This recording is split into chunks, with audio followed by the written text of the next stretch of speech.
Welcome to Positive Talk Radio. Our goal is simple, to explore evolving ideas one conversation at a time. So, stay with us as right now we present. Ever wanted to be a writer? Have you ever thought about being a writer? Have you ever picked up a pen and then put it back down because you couldn't think of anything to say? Well, we've got a guest today that not only is she a prolific writer, she's also a coach, and she helps people learn how to put it all together and also to get the word out about what they do. And her name is Diane Bator. And how are you, young lady? You were on the other day. It was great fun to have you here. It was so much fun the last time we chatted. It really was. Now we had we invited Matt Shea. Now, did you have a chance to talk to him later? You know what? Because of the timing, it's been during the holidays, so I haven't caught up with him since then, but I definitely will. I know he did message me, so. It was a fun episode to do, and it was. I thought the two of you exchanged things really quite well, and it's you guys that are in the writing world, you have a specific way of kind of communicating with each other that the rest of us don't quite understand. Does that make sense? Absolutely. Because you guys have all been there. Yeah. Like Matt's written 9 or 10 books. You've written what, 16? Well, pretty much 15. Yeah. Oh, well, it's double digits anyway. It's double digits. And so you've been doing this for a while, and you also have a podcast, which is took a little break for the winter, but it's coming back really soon. And the name of that podcast is Escape with a Writer. So you get to talk to writers of all kinds of genres and how they got to be where they are. It must be fascinating. Well, right now it's just a blog. It's not a full podcast, but that's the next phase, I guess, is what's going to happen. So I'm just not sure of timing just yet, but I would love to be able to do what you do because it's just so much fun talking to other writers. So. Well, I can help you with that. I do know how. I will pick your brain for sure. Don't worry. So we can do that, and because I got to tell you, this is so much fun for me because I get to talk to all kinds of different people doing all kinds of different things, and it really is fun. So, but talking about you've been a writer, and I think you told me last time that you've been seriously writing for about 6 or 7 years. Probably closer to 10. So okay. Gotcha. It's been several years, and I've got 14 novels plus one novella, and learning a lot and meeting a lot of people and learning what program or what journey they've been through, right? And what their processes are. It's so fascinating because no two writers are the same. It's really kind of neat. It really is fun to talk to you guys because everybody's got their own story and it's all completely different. And, the one thing that I saw in your bio that I had totally forgotten about is, and I think you have to be of a certain age to remember the Nancy Drew mysteries. Nancy Drew and the Hardy Boys. The Hardy Boys actually were my favorite. And when I was done them, then I started reading Nancy Drew. So... And then my mom, somehow along the way, I found out about Trixie Belden, who was way before my time. But I've read a few of those too, and they were a lot of fun. So not only are you an author and a coach and have a terrific blog that you're working on, but you also like to read. Oh, you should see my house. I have so many bookshelves. My to be read pile beside the bed has toppled over a couple of times, so I've been working my way through that. But yeah, I love any kind of books, like any genre really, and I really love reading books by new authors that I've never read before. Yeah, well, it's interesting. I had the opportunity to talk to a young lady. I'm not sure if I mentioned this to you last time. She's 14 years old. Her name is Shanti, and Hendrickson, I think, or Hendrickson, and she is 14, and she can write. She was telling me that on any given day she can write 1,000 words in an hour. That's a lot, isn't it? That's amazing. That's how So you know when you're in the flow and you've got a story to tell. yeah, and I tried to understand how it works for her, but it's like, and does it work for you this way as well? It was like a movie is unfolding in her head, and she's just taking dictation. Absolutely. Really? How does Yep. that how does that work? I wish I could explain it. I really do. Like sometimes I'll just see or hear something and something in my head just goes, okay, we got to put this on paper. And next thing you know, like you said, you've got like 1,000 words or 1,500 words, and you're sitting there going, okay, what do I do with this now? So that's how a lot of people get these ideas going. I have this great book idea, but I don't know how to put it on paper That's or put it in the see, computer. that is my problem because, and also I don't have any idea, and will need a coach to do this, how to structure it Mhm. so that you know where it's going, what you're going to do with it, but then to do it, page by page without, skipping around and jumping ahead and doing and really letting it unfold. That's an art form all by itself, isn't it? Oh, absolutely. It takes time. Like I think Matt and I were saying the last time, your first book, it's always your baby, but your Yeah. next book is always the better one because you've learned more skills along the way. And going from my very first book to now my 14th, 15th, I write different than I did at the beginning as well. So it's really fascinating, like especially like you said, talking to other authors and finding out their processes and what works for them. And sometimes what you do, maybe you tweak it just a tiny bit and something will click in your head and go, okay, well, if I do this, this works so much nicer. Well, even the structure of your sentences. I've been told that the more that you write, Mhm. your sentences tend to get shorter and more to the point, or does it not work quite like that? You become more aware of all the extra words, like the all the adjectives that, you know, there's a lot of words you really don't need in a sentence because it just kind of drags the sentence down. But when you start off, you think that's how you need to write.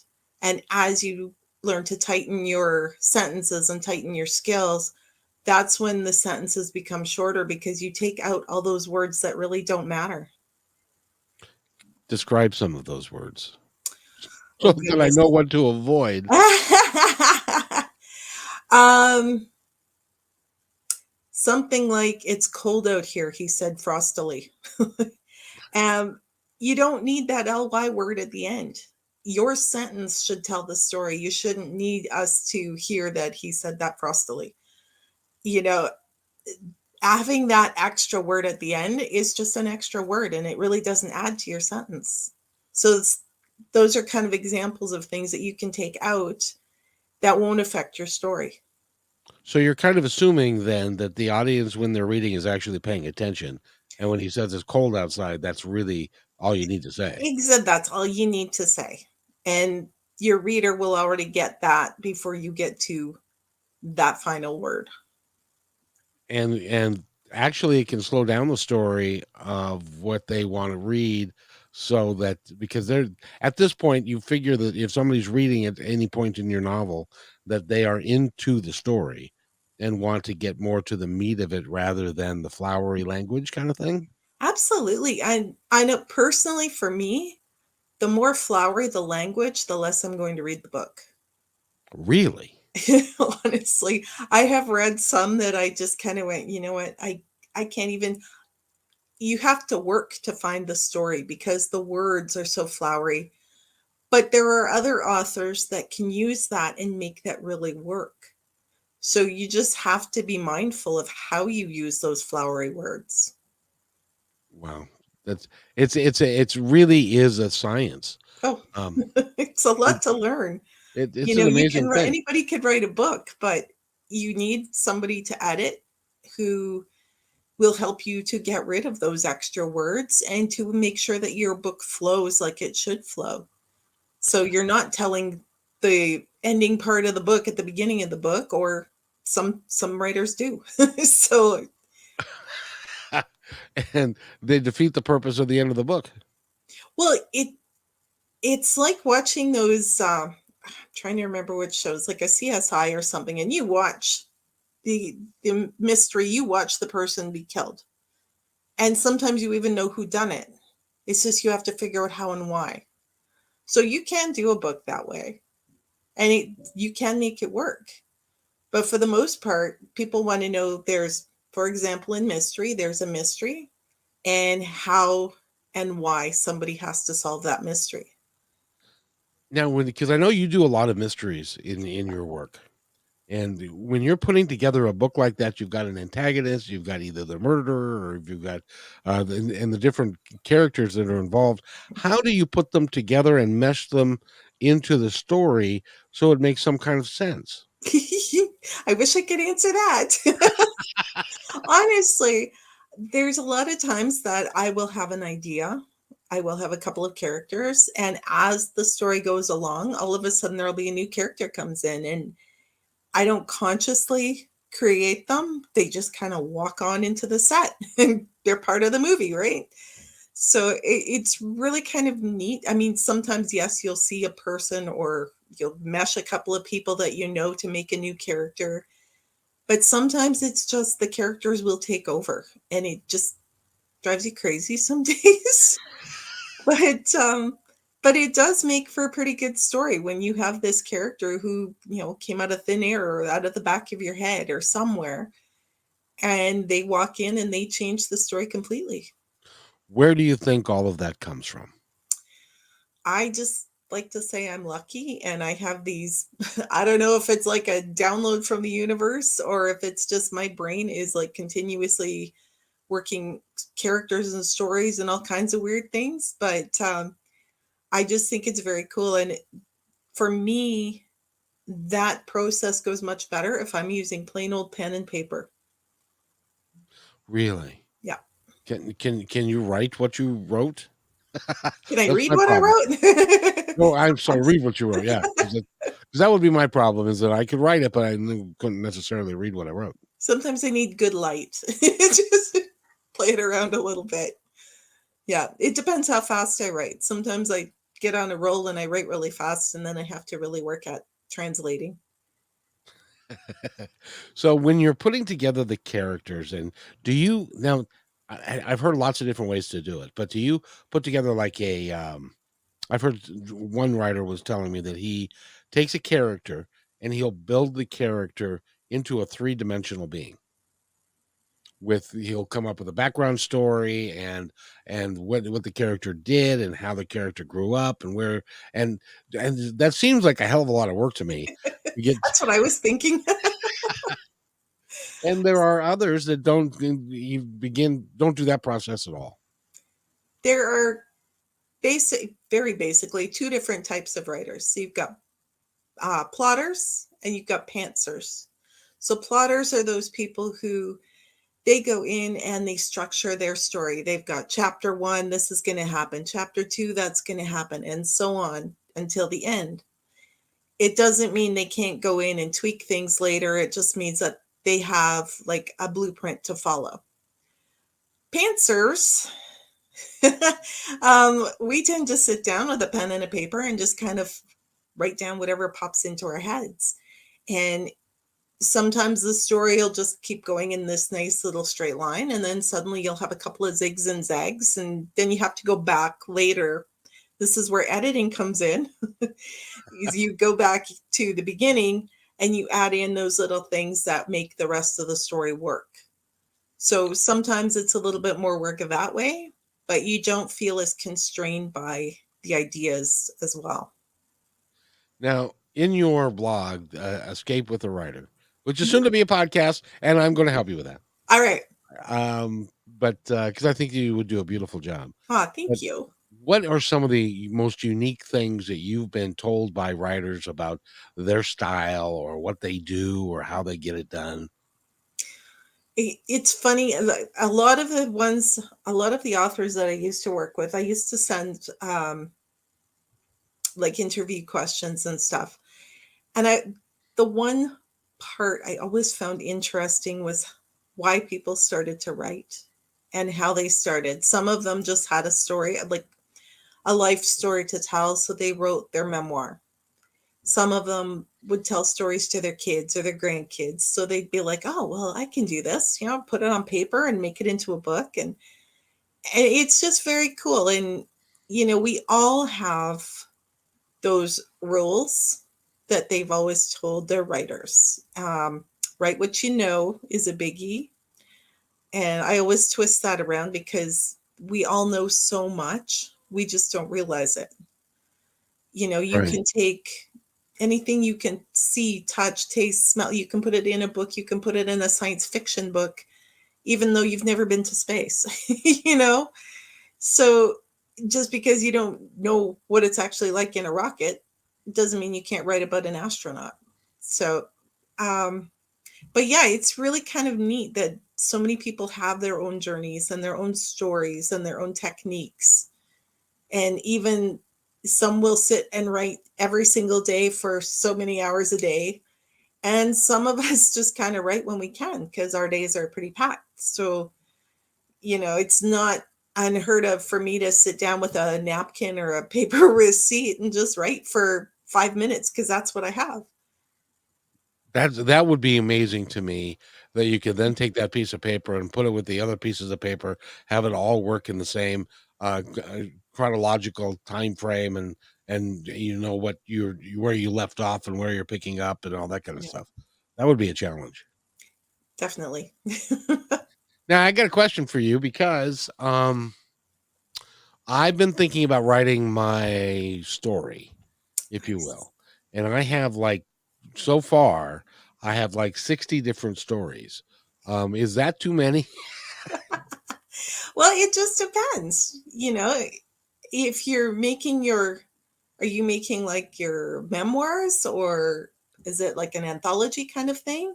It's more like how I got from where I started to here, which is my childhood and the things that went on there, and then uh, being in drama, and then being in the restaurant business, and then being the scoutmaster, and then this whole thing which has gone on for 20 years.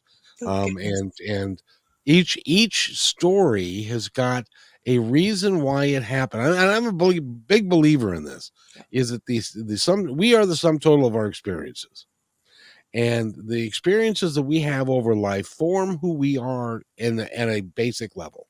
And so if you have an experience of X, as an example, that later on plays into who you really are at a fundamental level, I think.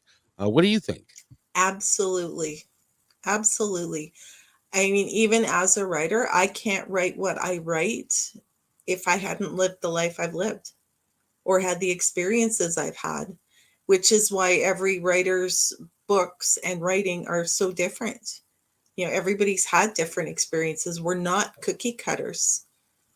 I want to say we're snowflakes, but that doesn't really sound that good. Well, that old saying that every snowflake is different. Um, Absolutely. Absolutely. So, yeah, all of those experiences, like realistically, you're going to have, who knows how many pages worth of writing.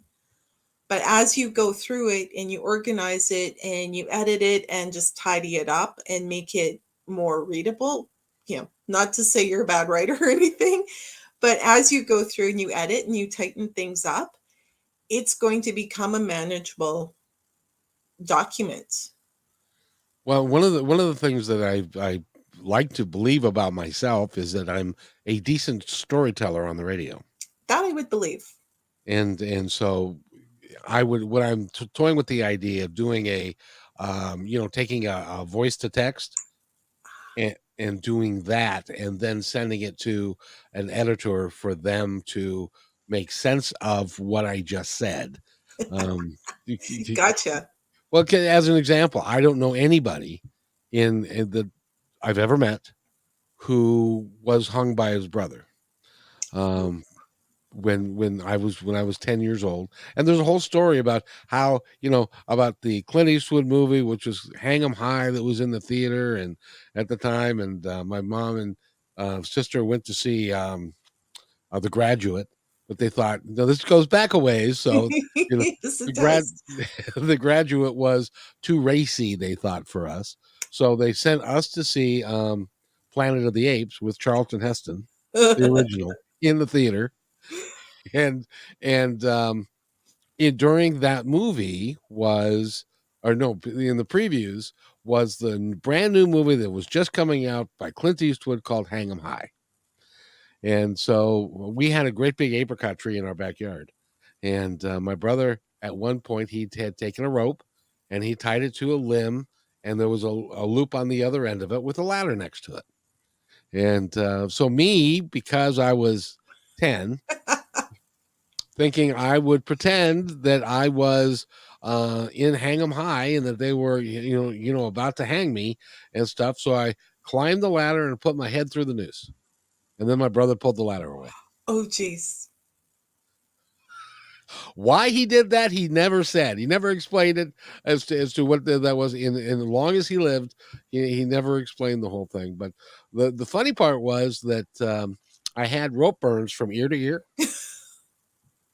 And he took, those little band-aids, not the big band-aids, but the little ones that are designed for like little The cuts. little finger ones. Yes. He took those and he put band-aids so that nobody would notice that band-aids from one ear to the other ear. Because he didn't want anybody to know that because it was a good rope burn. No kidding. Oh my gosh. Yeah, And I don't know many people that have that story. oh, that's excuse the expression. That's the kind of shit that happens to me all the time. So I thought that would be, as a kid growing up, I thought that would be a reasonably good story, and stuff like that, and I've had a lot of those. So, but then what I would want to do is to take each story and to put at the end of the story, put what it means to me, kind of thing, as far as how it affected my life and things like that. So, what do you Absolutely, think? yeah. Would somebody read that, do you think? Oh, I wanna read it. It really is interesting when you think about the different, and we all have them.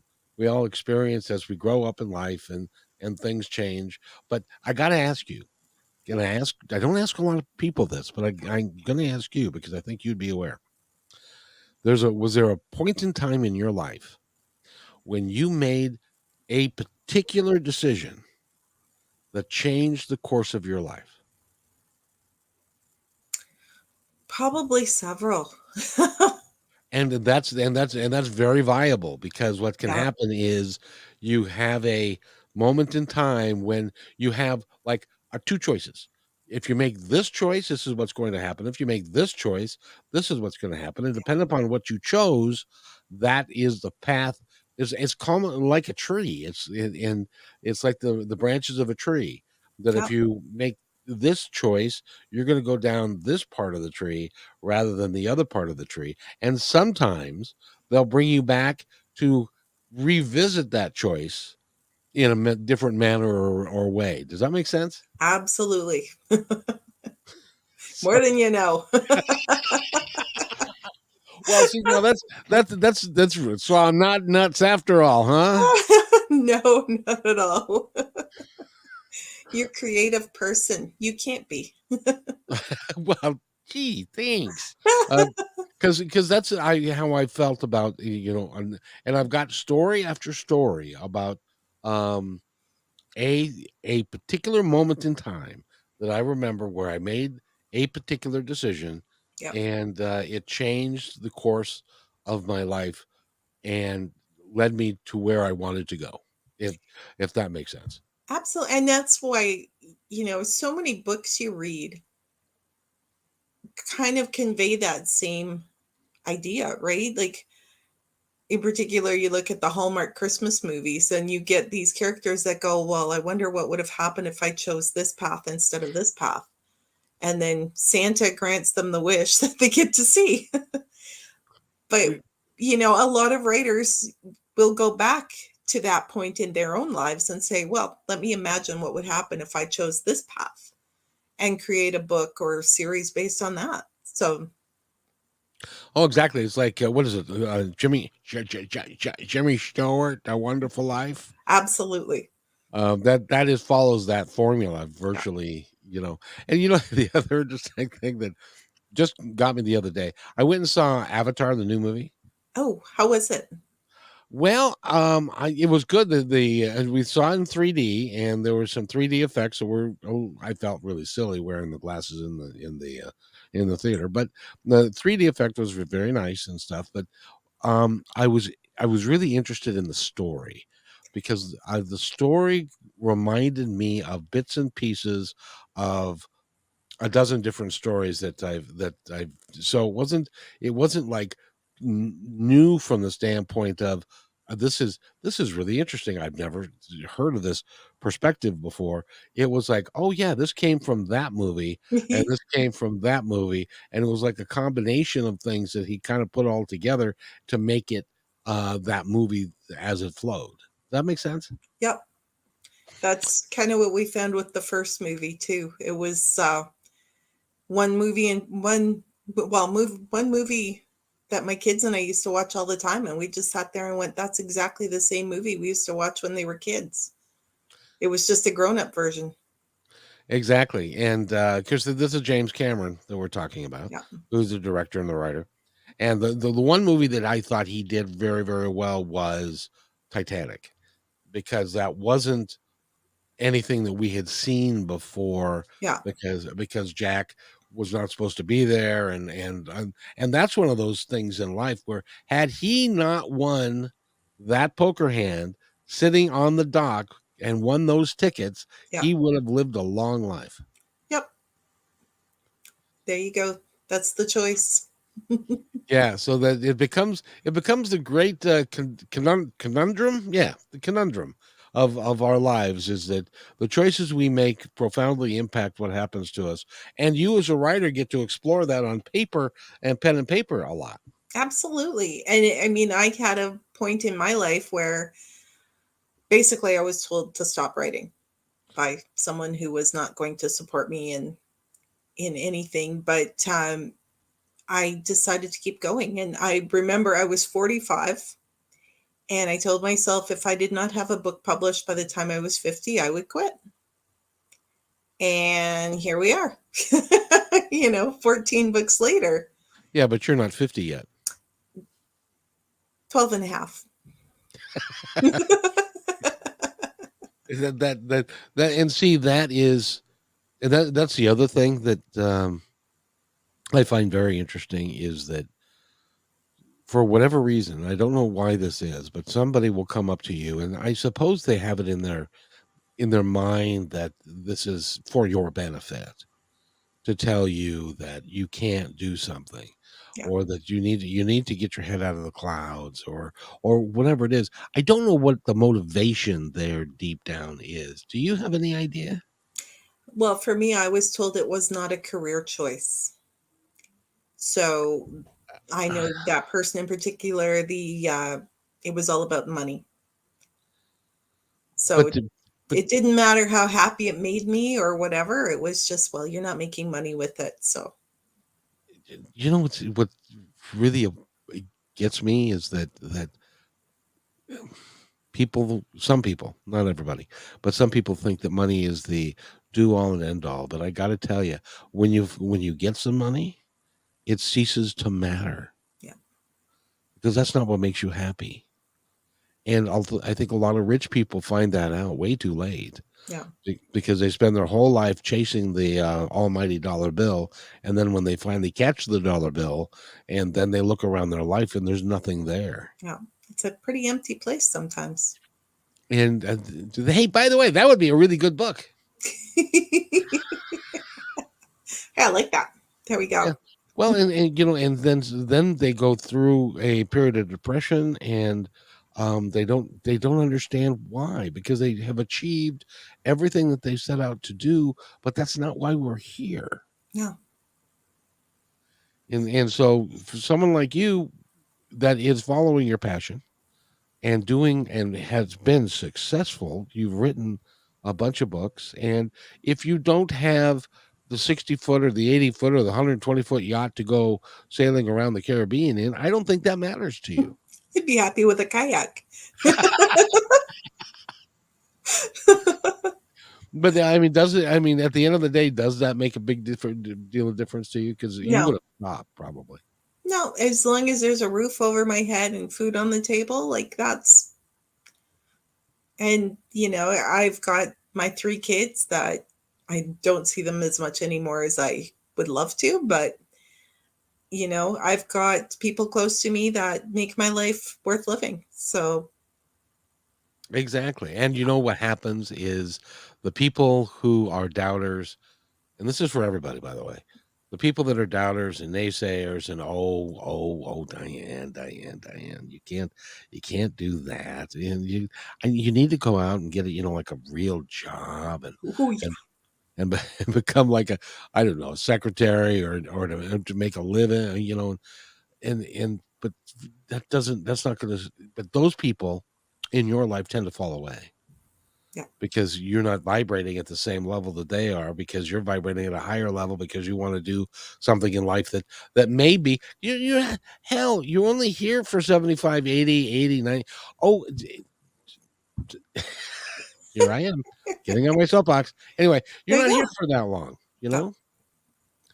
know. A good example is now where I live in Seattle. There's a broadcaster that has been on Cairo radio for like 30 years. When I was doing my show 20 years ago, he has had a well-established 3 hours a day show. Well, at 61 years old, on Thursday, he had a heart attack. On Saturday, he died. Oh gosh, I'm so sorry. And he lived the life that he wanted to live. Had he not, I mean, that's what his passion was broadcasting. But how Mhm. many of us don't do that and don't follow our dream, and then they still, end up just passing away, and then there's that regret thing. Yeah. I hate that regret thing, because that's another book I want you to write. But an 85-year-old guy that doesn't that is on his like 3 months to live, on his deathbed, and he's reviewing his life to see what he could have done better, what he did right, and then he can maybe go back in time. I got it. It's science fiction. He can go back in There we time go. and redo it. That sounds fun. I like that idea. Yeah. That reminds me of the movie The Bucket List. Yes. Yes. Amazing movie. Really And was. my favorite line from that entire movie is, "After 60, never trust a fart." That's awesome. And that's one of those lines that was I think Jack Nicholson said it. It was a throwaway line, but it was just one of those lines that just, what did he say? And floored everybody. But that's exactly right, because you don't know, and No. so you need to live your life the way that you choose to, and the naysayers be damned. Now that person that said no, you should, and now that you're into double digit books, have they ever did they ever come? Are they gone, or are they still in your life? No, we're divorced. I, oh, I didn't know it was That that was one of close. those decisions. Well, and it turned out to be a fine decision on your part. So that's that. I'm sorry about that. It's all good. I hate to make people feel a little uncomfortable, but you seem to be perfectly okay with it. But Oh yeah. and I had the same thing. I haven't talked to my ex. We were married for 24 years. I haven't talked to her in 10 years, Yeah. because she's a different human being, and I'm pursuing a completely different path. But I'll tell you what, the people I have in my life, I'm much happier having them around. Exactly. Much happier having them around than the people that were there that were difficult or saying no or that's a bad thing, stuff like that. So Yeah. so it's good. By the way, we're talking with Diane Bator. You need to go to her website, which is dianebator.ca. Yeah. I almost said .com, but it's not That's okay. .ca because you's in Canada. I'm here in Canada, and it's actually been kind of warm and nice, so Oh, a little bit nice. rainy. Oh, that's really cool, eh? You know. It is, eh? No snow. Well, we had snow over Christmas, so Oh, it's gone now. now It'll be now back. the caricature of a Canadian talking, we use a lot, but you guys really don't use that all that much, do you? You know, sometimes you do and you don't realize it Ah, until later, and you're like, "Why did I say that?" well, it's like I can always tell because somebody said, well, from A to Z, and it's like, what the hell is that? Why is that? We use Z, so and we're right next to each other. That's kind of weird, I thought. Right? Yes. So what book have you got working on now? Or Oh, you got goodness. 3 of them, don't you? Right now, the one I'm working on, I'm editing a new book in my Glitter Bay Mysteries. So that will be coming out in June. And I've been puttering with a kind of a Christmas one, kind of a Hallmark concept, if I can do it without murdering anyone. So, That does seem to be now when that does seem to be the driving force behind a lot of your books. yeah. Why is that? I wish I could answer that. I've always grown up loving puzzles, loving mysteries. When I was a kid, I read everything in the school library. I swear. Everything except romance. So, but if there was any mystery, anything that said mystery on the shelf, I gobbled it up. And when I was seriously starting to write again, um, I just didn't even think to go in that direction until I actually entered a murder mystery contest. And they gave you, it was one of those old mystery party games. So they gave you all the characters, they gave you all the clues, they gave you all of everything. And you had to write the little novella to solve the mystery. And each chapter was in the point of view of a different character, which is very difficult. It's trying to have a different voice for, I think it was 8 different chapters or 9 different chapters. You had to have a different voice. Now, did you write that by yourself or did you do it with a team? It started off, they were trying to get people to do one chapter, and then they would pick a chapter, send it out, and everybody would work on the next chapter. And then the publisher that was doing it decided that was going to be a way too much work for them. So they just said, just write the novella, send it in. So I did mine and I had a blast with it. I loved doing it. And then I won the contest and I went, why am I not writing mystery? So here we are, like 14 books later. Well, it's like you one of your favorite things was in the Hardy Boys and Nancy Drew mysteries. Yeah, So, and that's what they were about. absolutely. They were all mysteries. Some of them were murder mysteries, some of them were thefts. And, that just was the area that I was the most interested in. Now I haven't read your books yet, but I'm assuming that they are more murder mystery, not murder gore mystery. They're classified as cozy mystery, which they take place in small towns. They're not gory. The detective is usually a little amateur, somebody who runs the general store, or in my case, one runs a fashion boutique, one runs a craft store, one runs a bakery. So it just, they are murder mysteries in that somebody dies, but the person who solves the mystery has a reason for wanting to find out who done it.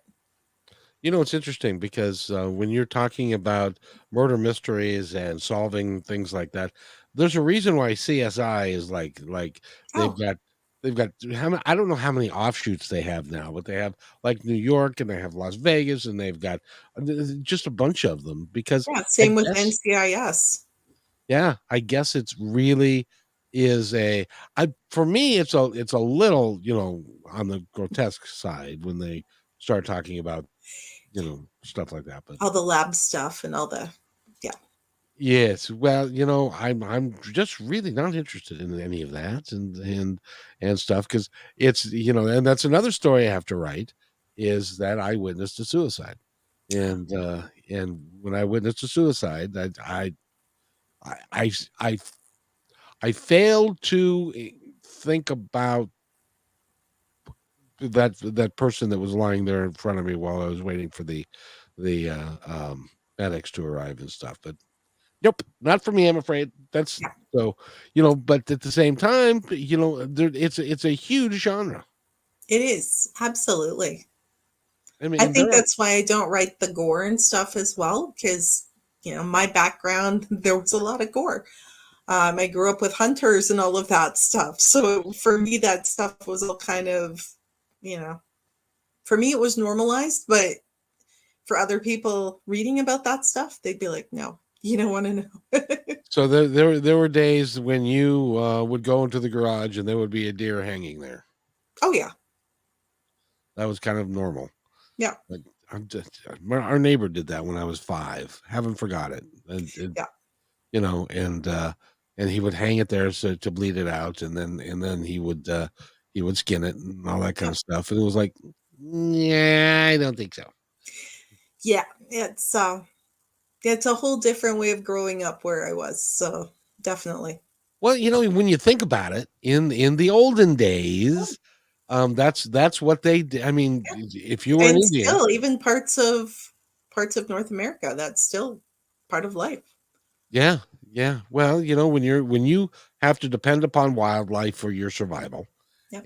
and you have to go and hunt them and shoot them and stuff like that. See, we are so fortunate. I am so fortunate where I live that for me, going and getting a steak is going to get something in cellophane.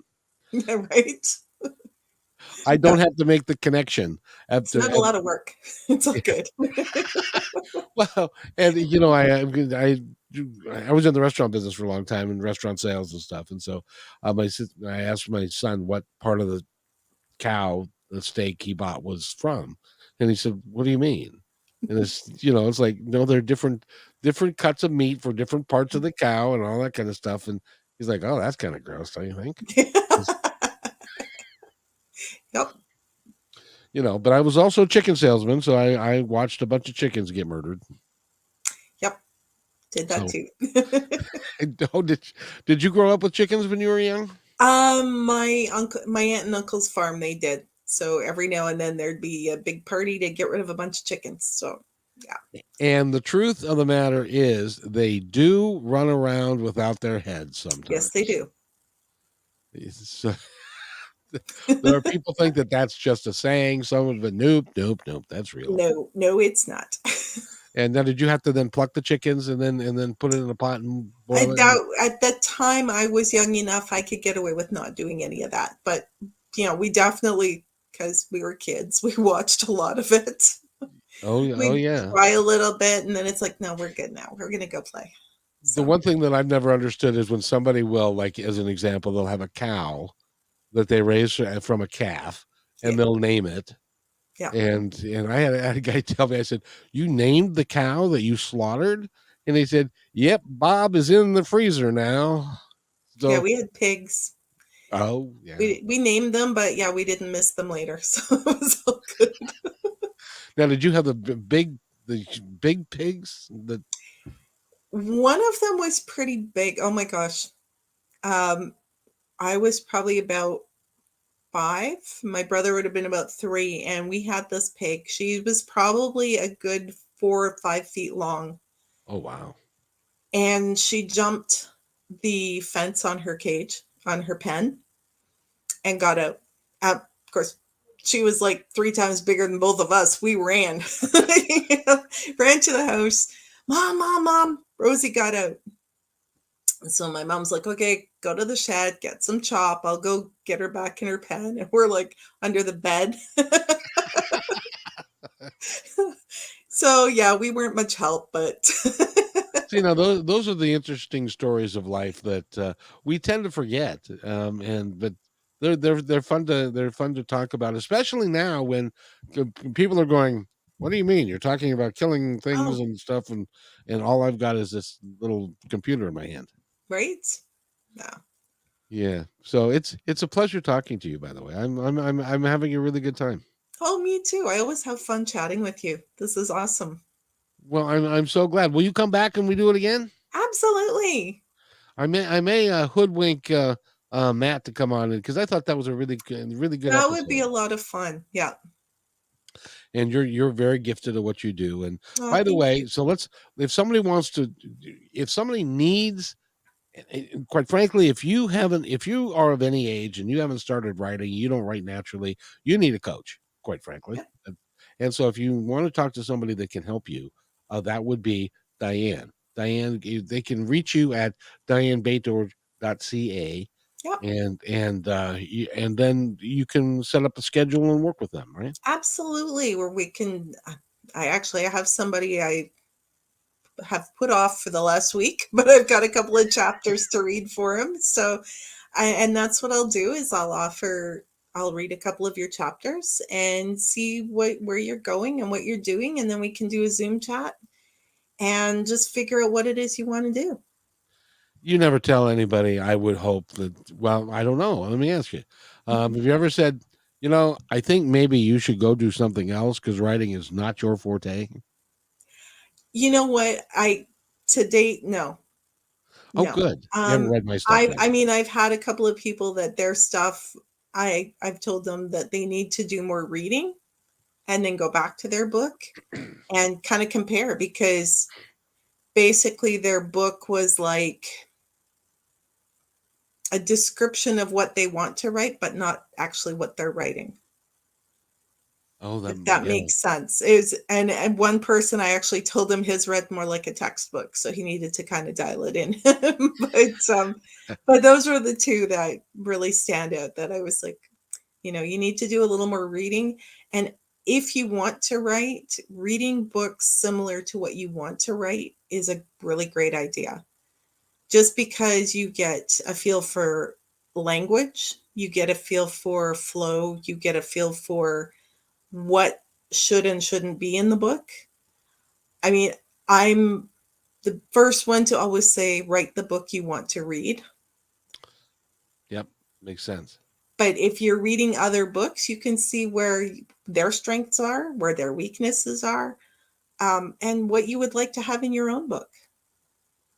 So as you're sitting there talking about that, it strikes me that if you are want to be, I don't know, you want to be a pro athlete and you're a kid and you want to be a basketball player, it would make sense to practice basketball while you're still a Yeah, kid, yeah, in order to get good at what you're doing, learning how to dribble, learning how to shoot, and all that. So it would make sense then that if you want to be a writer, that you follow the art form to learn how to write by following and reading other writers. absolutely. I mean, you don't have to be a kid to get started. It doesn't matter how old you are. It's one But of those things. If you can type, if you can pick up a pen, even if you are unable to do either, computers can record everything for you. There are so many great programs, and I can't think of the one offhand, but there are programs out there where you can dictate to the computer if you don't know how to type or spell. even Microsoft Word does that now. Absolutely. And it's just so user friendly, and you can dictate everything in and then go from there, get someone to help you to clean it up and turn it into a good book. See, that's the problem that I have always had is that I don't write like I talk, and it would make more sense, and I think it would be better if I could write like I talk. Um, but that doesn't work that way for me. No. Mm, I don't know why. I don't Well, know. I know a lot of us don't because that's not how we were taught, right? We were taught to have very formal kind of English when we write. Yes. And even when I hear a commercial, and I know you can probably do this too. When you hear a commercial, you know whether or not it's being talked without a script or whether it's scripted. Yeah. Because like in my world, most people would say, let's see, what would be a good one? Like I don't need that, or I don't need something like that. But they pronunciate the word in its total when we by nature, whatever it is, we by nature condense it a little bit. Yeah, we use contractions. Oh, is We that what that's use called? can't, don't. Yes, But yeah, definitely. Like you would say things differently than you would write them on, a lot of the times. And sometimes it just makes it look more formal on the page than how you would actually say it. exactly. And no, I am trying to do a little bit of writing. Can I present something to you? Absolutely. And you can critique it. Tell me what you think. I'll This be is nice. Well, no, you don't have to be nice, but I do commercials and stuff and I write things. So what I'm going to do, if I can find it, if I can, let me see if I can do this. Oh,